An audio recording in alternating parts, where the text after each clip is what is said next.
नमस्कार दोस्तों, ये video editorial compilation for mains का पार्ट है। आप प्लेलिस्ट में जाके एडिटोरियल की वीडियोस पेपर वाइज और टॉपिक वाइज देख सकते हो। और अगर आप दिसंबर 2019 के बाद की वीडियोस को देखना चाहते हो तो वीडियो के नीचे मौजूद ज्वाइन बटन की सहायता से आप मेंबरशिप को ज्वाइन कर सकते हो। चलिए डिस्कशन स्टार्ट करते हैं। आप जीएस पेपर 3 के इस टॉपिक से आर्टिकल को रिलेट कर सकते हो। देखो, हमारे देश में मैन्युफैक्चरिंग सेक्टर अच्छे से डेवलप नहीं हो पाया। इसके वैसे तो बहुत सारे रीजंस हैं, लेकिन मुख्य रीजंस में से एक रीज़न ये भी है, लेबर लॉज हमारे देश में काफ़ी ज़्यादा स्ट्रिक्ट हैं। 1990-91 के बाद हमारे देश की इकोनॉमी में काफ़ी सारे रिफॉर्म्स आए, लेकिन लेबर रिफॉर्म्स अभी तक नहीं आ पाए हैं। लेबर लॉज कितने ज़्यादा स्ट्रिक्ट हैं, मैं आपको एग्जाम्पल की सहायता से बताता हूँ। जैसे आपकी फैक्ट्री में अगर 300 से ज़्यादा एम्प्लॉयज़ काम करते हैं, 300 से ज़्यादा वर्कर काम करते हैं और आपका बिजनेस काम नहीं कर पा रहा है, आपको लगता है फैक्ट्री बंद करनी है, तो आप सीधा सीधा फैक्ट्री बंद नहीं कर सकते। आपको जाना होगा लेबर डिपार्टमेंट के पास, बताना होगा उनको कि हम फैक्ट्री बंद करना चाहते हैं, इसलिए आपकी परमिशन चाहिए। और जब तक ये परमिशन नहीं मिल जाती, बेशक आपकी फैक्ट्री काम नहीं कर रही है, आपको वर्कर्स को सैलरी देनी होगी। ये सिर्फ एग्जाम्पल है किस प्रकार से हमारे देश में लेबर लॉज स्ट्रिक्ट हैं।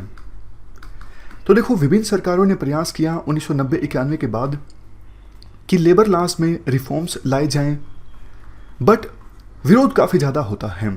अपोजिशन की पार्टीज़ विरोध करती हैं, ट्रेड यूनियंस विरोध करती हैं, तो अभी तक लेबर रिफॉर्म्स आ नहीं पाए हैं। सेंट्रल गवर्नमेंट कोशिश कर रही है 44 जो लेबर लॉज हैं उनको 4 कोड्स में अच्छे से क्लासिफाई कर दिया जाए, सिंप्लीफाई कर दिया जाए। जैसे वेजेस के लिए अलग से कोड, वर्किंग कंडीशंस के लिए अलग से कोड, इंडस्ट्रियल रिलेशंस के लिए अलग से कोड। इनमें सिर्फ अभी एक ही कोड पार्लियामेंट से पास हुई है, बाकी जो 3 कोड्स हैं वो पार्लियामेंट की अलग अलग कमेटीज़ के पास हैं। मतलब सेंट्रल गवर्नमेंट अभी स्लो है लेबर रिफॉर्म्स के मुद्दे पर। तो ये हमने एक बैकग्राउंड डिस्कस किया। अभी क्या हुआ है, लॉकडाउन की वजह से हमारे देश में इकोनॉमिक एक्टिविटीज़ एकदम से रुक गई। विभिन्न स्टेट्स चाहते हैं कि ये इकोनॉमिक एक्टिविटीज़ फिर से स्टार्ट हों। ना सिर्फ पुरानी इकोनॉमिक एक्टिविटीज़ मतलब पुरानी फैक्ट्रीज़ जो चल रही थी वो फिर से स्टार्ट हों, बल्कि नई फैक्ट्रीज़ भी इस्टाब्लिश हों। और याद कीजिए, शुरुआत में हमने क्या डिस्कस किया था, लेबर लॉज एक रुकावट है नई फैक्ट्रीज़ के इस्टाब्लिश होने में। जैसे मैं आपको एग्जांपल देता हूँ। अब मान लीजिए कोई फॉरेन इन्वेस्टर है, वो इंडिया में फैक्ट्री इस्टाब्लिश करना चाहता है, लेकिन देखता है अरे इतने स्ट्रिक्ट लेबर लॉज, यहाँ पे तो फैक्ट्री चलाना बहुत मुश्किल होगा और बिजनेस नहीं चल पाया तो मैं तो पेपर वर्क में उलझ जाऊंगा, फंस के रह जाऊंगा। इसलिए इंडिया के बजाय मैं बांग्लादेश में फैक्ट्री लगाता हूँ जहाँ पे लेबर लॉज बहुत ज़्यादा ईजी है, मतलब इतने स्ट्रिक्ट नहीं है। मैं श्रीलंका में फैक्ट्री लगाता हूँ जहाँ पे काम करने के लिए काफ़ी आज़ादी है। तो वो इन्वेस्टर इंडिया में क्यों आएगा? वो बांग्लादेश में चला जाएगा, श्रीलंका में चला जाएगा, थाईलैंड में चला जाएगा, क्योंकि वहाँ पे इतने स्ट्रिक्ट लेबर लॉज नहीं हैं। तो कहने का मतलब ये है, लेबर लॉज जो रुकावट थे नई फैक्ट्रीज के इस्टाब्लिश होने में, उनको अब कुछ स्टेट्स ने सस्पेंड कर दिया है ताकि इकोनॉमिक एक्टिविटीज़ बूस्ट हों। पहले हम मध्य प्रदेश का एग्जांपल लेते हैं। मध्य प्रदेश ने फैक्ट्रीज एक्ट के अंदर काफ़ी सारी रिक्वायरमेंट्स को फिलहाल के लिए सस्पेंड कर दिया है।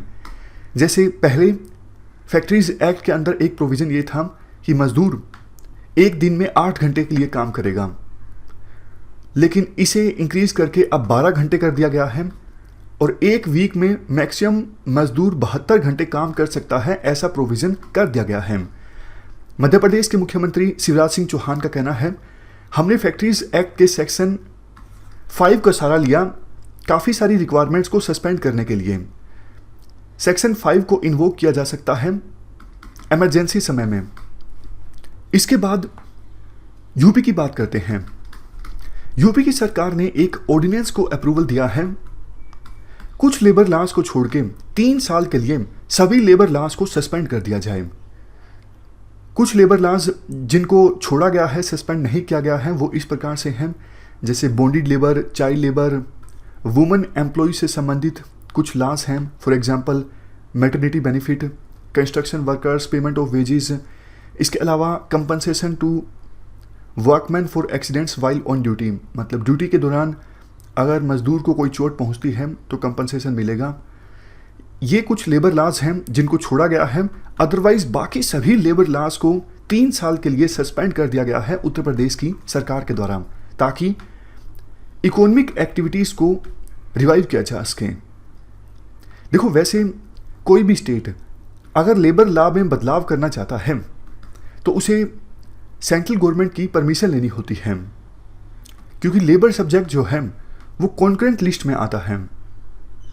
दोनों कानून बना सकते हैं लेबर लॉज के ऊपर, सेंट्रल गवर्नमेंट भी और स्टेट गवर्नमेंट भी।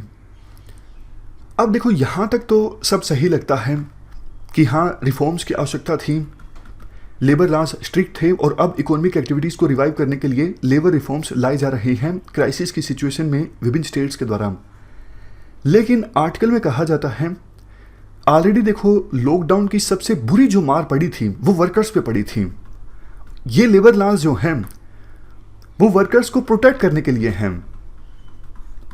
अब इन लेबर लॉज को काफ़ी सारे स्टेट्स सस्पेंड कर रहे हैं, मतलब वर्कर्स और ज़्यादा वल्नरेबल होंगे और ज़्यादा खतरे में आ जाएंगे।